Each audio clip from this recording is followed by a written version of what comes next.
What if I told you that one of the most powerful armies in history, the Roman legions, was united not just by discipline, strategy, or weapons, but by color? Picture it: tens of thousands of soldiers moving in perfect formation, all wearing the same deep crimson tunic, a tide of red sweeping across the battlefield, striking terror into anyone who dared oppose Rome. But why red? Was it fashion? Was it practicality? Or was there something deeper, something almost mystical behind this choice? Today, we're going to uncover the secrets hidden in the folds of that Roman tunic. The Roman army was more than just a fighting force. It was the beating heart of the empire. Without its legions, Rome would never have conquered the Mediterranean, never have held its vast provinces, never have become the eternal city we still marvel at today. But every soldier in that army, from the lowliest recruit to the seasoned centurion, put on the same iconic garment, a red tunic. At first glance, it might seem simple. Just a piece of clothing, a uniform. But when you start asking questions, when you dig into Roman culture, religion, and even psychology, you realize that red was no accident. It was carefully chosen. It was symbolic, practical, and powerful in ways most people today have forgotten. So in this video, we'll explore the central question: why did Roman soldiers wear red? To answer it, we're going to journey into 5 interconnected worlds: the symbolism of red in Roman religion and culture, the psychological impact it had on both soldiers and enemies, the practical reasons behind the choice of dye, the role of uniformity in Roman military discipline, and finally, how this tradition evolved over centuries until red became inseparable from the image of Rome itself. By the end of this episode, you'll see that the color red wasn't just decoration. It was an idea, a weapon, and even a kind of magic woven into cloth. In the Roman world, colors carried immense symbolic weight, and none more so than the color red. To understand why Roman soldiers often wore red, we must first understand how the Romans themselves viewed this color. Red was linked to Mars, the fierce god of war, protector of Rome, an embodiment of military power. When a soldier wore a red tunic, he was not merely dressing for battle. He was wrapping himself in the favor of a god who stood for conquest and strength. The Romans believed that their power stemmed not only from their military organization, but also from the divine will of the gods. Red became an outward display of that connection, a visible mark of Rome's divine mandate to dominate. Beyond its association with Mars, red was also tied to life itself, as the color of blood. In battle, blood was both the price and proof of victory, and the Romans, ever pragmatic, understood this duality. To wear red was to embrace life and death in equal measure, to accept the sacrifice that warfare demanded, and to claim the vitality that victory promised. The color was also a public statement of Roman identity. Foreign enemies and conquered peoples knew Rome by the sight of its legions, and the flash of red became synonymous with Roman authority. Soldiers dressed in red were walking symbols of the empire's might, carrying with them the message that Rome was eternal, unyielding, and destined to rule. In civic rituals and triumphal processions, red cloaks and standards reinforced this idea, blending the sacred, the martial, and the political into one. It was not a coincidence that Roman generals and emperors also often wore crimson or scarlet robes during important ceremonies. The soldier's red tunic, though simpler, echoed the same symbolism. It was a reminder that each legionary, whether common or noble, was a thread in the vast fabric of Roman destiny. Thus, the choice of red was never superficial. It was a cultural and spiritual statement that reflected Rome's worldview and its ambitions. The Roman army was not merely a fighting force. It was a master of spectacle and psychological warfare. Every detail of its organization, from the rhythmic march of its legions to the gleam of its armor, was designed to intimidate and awe. The color red played a key role in this strategy. Imagine facing thousands of disciplined soldiers, their tunics a uniform sea of crimson. The effect would be overwhelming, a wall of fire advancing with unshakable precision. To enemies, this was not just an army, it was a terrifying force of nature, a wave of red that symbolized Rome's unstoppable advance. The Romans understood the importance of appearances in war, and red became a psychological weapon as much as a practical garment. For the soldiers themselves, the effect was equally profound. Wearing the same color created a sense of unity, a visual reminder that each man was part of a greater whole. In the chaos of combat, where fear and doubt could fracture morale, the shared red tunic reinforced the idea of brotherhood and collective identity. A soldier did not fight alone. He fought as part of the legion, bound together by discipline, oath, and even clothing. The color also had another hidden advantage. It masked blood. In the confusion of battle, wounds were inevitable, but when tunics were red, the sight of blood was less noticeable. This made injuries less demoralizing, both to the wounded man himself and to those fighting alongside him. Fear feeds on the sight of suffering, but red blunted its impact. In this way, the color served as an invisible shield against panic. Roman generals understood that a soldier's mind was as important as his sword, and red became a tool to maintain courage and cohesion.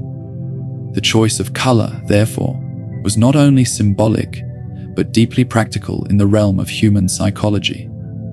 It linked the individual to the group, the legion to the empire, and the battlefield to the divine, creating a layered effect of intimidation outward and reassurance inward. Red became the heartbeat of the Roman military machine, pulsing with fear, pride, and determination. As much as the Romans loved symbolism, they were also an eminently practical people. The choice of red for military tunics was not only about gods and psychology, but also about availability and economy. In the ancient world, dyeing fabrics was expensive and labor-intensive. Purple, for example, extracted from sea snails, was so costly that it became the exclusive color of emperors and elites. Blue and green required specific minerals and processes that were less common and not always durable in the wear and tear of a soldier's life.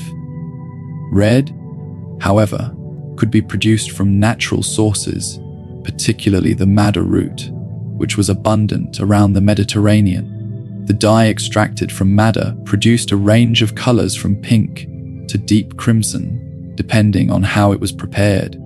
This made it not only accessible, but also versatile for outfitting an entire army. When you think of the scale of Rome's legions, tens of thousands of men at their peak, it becomes clear that practicality had to play a role. Supplying soldiers with tunics of the same general color required a dye that was affordable, durable, and relatively easy to obtain. Red met all these requirements. It could be mass-produced, and while shades may have varied, the overall impression remained consistent.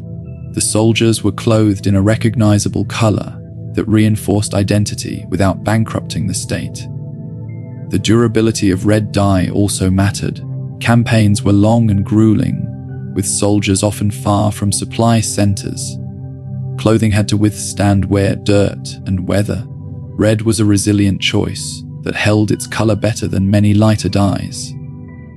This practicality blended perfectly with symbolism, for the Romans rarely separated the useful from the meaningful. To them, it was fitting that the color of Mars and of blood also happened to be affordable and sustainable for mass production. It meant that every soldier could wear a tunic that was not only uniform, but also rich with meaning, without straining the empire's resources. Thus, red was both the economical choice of an organized state and the spiritual emblem of a culture that saw meaning in every practical decision. The Roman army was famed for its discipline, and much of that discipline was reinforced visually. Clothing was one of the most immediate ways to demonstrate order, cohesion, and shared purpose. The red tunic became more than an article of clothing. It was a tool of discipline and a symbol of unity. To wear the same color as your fellow soldier was to become part of a single organism, the legion. In a world where many of Rome's enemies fought in looser, less organized groups, this uniformity set the Romans apart. Enemies often appeared on the battlefield in mismatched clothing, each warrior an individual. The Romans, by contrast, advanced as a coordinated mass, their red tunics presenting a unified front. This visual uniformity was itself a weapon, a reminder to foes that Rome's strength lay not in the bravery of individuals, but in the unbreakable order of the collective. Within the army, red enforced a sense of equality.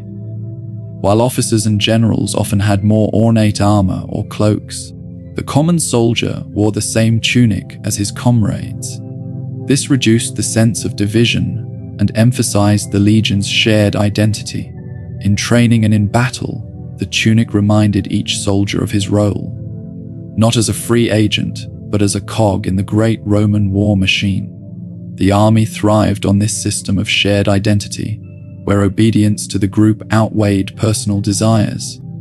The color red reinforced this visually, binding soldiers into a cohesive whole. Uniformity also made practical sense in the administration of such a vast army. Standardized clothing simplified supply, reduced confusion, and ensured that even newly recruited soldiers immediately blended into the legion's identity. It was a visible reminder of Rome's order, not just on the battlefield, but in every aspect of its governance. The Roman army's success was built on this principle of discipline, and the red tunic was both a cause and a reflection of it. When a soldier put on that tunic, he was putting on Rome itself, becoming part of a centuries-old tradition of obedience, order, and conquest. It was a garment that commanded respect and demanded discipline. It is important to remember that Rome did not spring into being with a perfectly uniform army. In the early Republic, soldiers were expected to provide much of their own equipment, which meant variation in dress and armor. The use of red was common but not universal. Wealthier soldiers might have afforded brighter dyes, while poorer ones wore simpler shades. Over time, however, as Rome's military became more professional and centralized, greater standardization took hold. By the late Republic, and especially under the Empire, the red tunic had become iconic, though variations always existed depending on time and place. This evolution reflected Rome's broader transformation from a citizen militia into a standing, professional army. With this professionalization came the need for a clear visual identity, and red increasingly fulfilled this role. Roman art and mosaics from the imperial period often depict soldiers in red, and later traditions, from Renaissance paintings to Hollywood films, cemented the image of the red-clad legionary in the popular imagination. However, the reality was more nuanced. Not every Roman soldier in every era wore red, and practical circumstances sometimes dictated alternatives. Still, the persistence of red in depictions of Rome speaks to how deeply the color became embedded in the empire's identity. Even as the empire shifted and adapted over centuries, the association between red Mars and the Roman army endured. By the time of late antiquity, the red tunic was so ingrained in Roman culture that it became inseparable from the image of Rome itself. In triumphs, on coins, in statues, the soldier in red was not just a man, but a symbol of the eternal city and its power. The evolution of Roman military dress, therefore, was not a simple story of fashion, but a reflection of Rome's political and cultural development. Red became the thread linking centuries of Roman soldiers together, from the early Republic to the heights of imperial power. It was the color that tied Rome's military, its religion, its economy, and its psychology into one cohesive image of strength. So, why did Roman soldiers wear red? Because it was more than clothing. It was Mars and blood, life and death. It was terror for the enemy and courage for the legionary. It was affordable, practical, and durable. It was a symbol of unity, discipline, and Rome itself. In one garment, in one color, the Romans captured everything they believed about war, order, and destiny. Red was not just a choice. It was Rome's heartbeat, woven into fabric. If you enjoyed uncovering the secrets behind Rome's Crimson Legions, don't forget to like, subscribe, and hit the notification bell so you never miss another journey into the ancient world.